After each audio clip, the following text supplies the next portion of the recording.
तस्य भगवतो अरहतो सम्मा सम्बुद्धस्य नमो तस्य भगवतो अरहतो सम्मा सम्बुद्धस्य नमो तस्य भगवतो अरहतो सम्मा सम्बुद्धस्य।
भीम गेला पाठी धंतेरी भीम स्वप्नाना पुन्हाचे कवरेरी घडविला धम्मधर शिव पालन कर घडविला धम्मधर शिव पालन कर हरे पुरे कर धम्माचरण तीरत्नापती जीवन कुर्बान स्थापली संघर्षान राखली धम्माची शान करले हिमवान याई मान उच्च म्हणते संरक्षित महान हजारो वर्षानंतर मागणी केली जात नाही।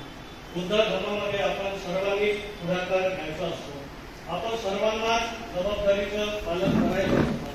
त्याचबरोबर आपण सर्वजण मिळून मिसळून काम करीत असतो आणि आपण सर्वजण पुढाकार घेत असल्यामुळे जबाबदारीचे पालन करीत असल्यामुळे आणि सर्वजण एकत्रित काम करीत असल्यामुळे एक चमू तयार होते आणि या चमूला खऱ्या अर्थाने संघ असे म्हणतात। ही श्रद्धा त्यांच्यामधून दिसून येते। ते शिबिरात असेल, वर्कशॉपमध्ये असेल, संपर्कात असेल आणि ती श्रद्धा जी आहे त्याच्याबद्दल त्यांची जी प्रतिज्ञाबद्धता आहे ती प्रतिज्ञाबद्धता दिसून येते आणि त्याचाच एक परिणाम आहे की आज गेले 32 वर्ष धम्मचक्र झाल्यानंतर ते कंटिन्यू कार्यरत आहेत आणि केवळ कार्यरत नाही तर ते इतरांना सतत प्रेरणा देत असतात आणि म्हणून अगदी ते श्रद्धावान आहेत, इतरांना संवेदनशीलपणे सामावून घेणारे आहेत आणि त्यांच्यामध्ये मैत्रीचा गुणधर्म आहे।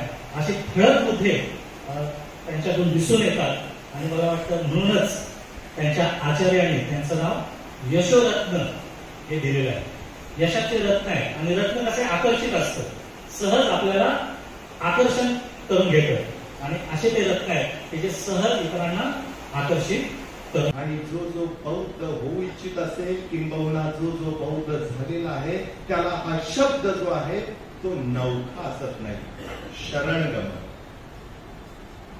हा पहिला मुद्दा ते आवर्जून आपल्याला सांगतायत। आपल्याला यापैकी जर काही वाटलं तर आपण अवश्य त्याचा जो पॉइंट आहे तो आपण लिहू शकता। दुसरा मुद्दा ते नमूद करतायत की बोधिसत्वाचा जो आदर्श आहे हे शरणगमनाचं अपरिहार्य अंग आहे। हे मी भंतेंची शिकवण सांगतो बरं का, हे माझ्या मनाचं मी सांगत नाही। भंतेंचे जे 5 दृष्टिकोन आहेत आणि 5 ज्या मूलभूत बाबी आहेत ते नमूद करतोय। तिसरा मुद्दा ते नमूद करता आपण एक एक मुद्दा मी अगदी मुद्देसूद काही जे आपणासमोर मुद्दे देऊन त्यावर आपण नंतर चर्चा करू शकता। आपल्याकडे वेळ तसा फार कमी आहे परंतु एक एक मुद्द्यावर 2-2, 3-3 दिवसाची आपली कार्यशाळा होऊ शकते। तर तिसरा जो मुद्दा आहे तो म्हणजे कल्याण मित्रता हे बौद्ध जीवनाचे एक मूलभूत अंग आहे आणि तो संघाचा आधार आहे। कल्याण मित्रता हे बौद्ध जीवनाचे एक मूलभूत अंग आहे आणि संघाचा तो आधार आहे। चौथा मुद्दा सांगता येते सम्यक आजीविका, उद्योग आध्यात्मिक विकासासाठी आवश्यक अशी साधने आहेत. सम्यक आजीविका, उद्योग आध्यात्मिक विकासासाठी आवश्यक साधने आहेत. आणि पाचवा आणि अंतिम जो मुद्दा ते नमूद करतायत, एक एक मुद्दा आमच्यासाठी, आम्हा सर्वांसाठी देखील, ब्रह्मचारींसाठी देखील अतिशय अंतर्मुख करणार आहे. आणि तो पाचवा मुद्दा ते नमूद करतायत की जे गंभीरपणे धम्माचरण करतात त्यांना अंतर्दृष्टी किंवा श्रोतापन्न अवस्था प्राप्त होऊ शकते.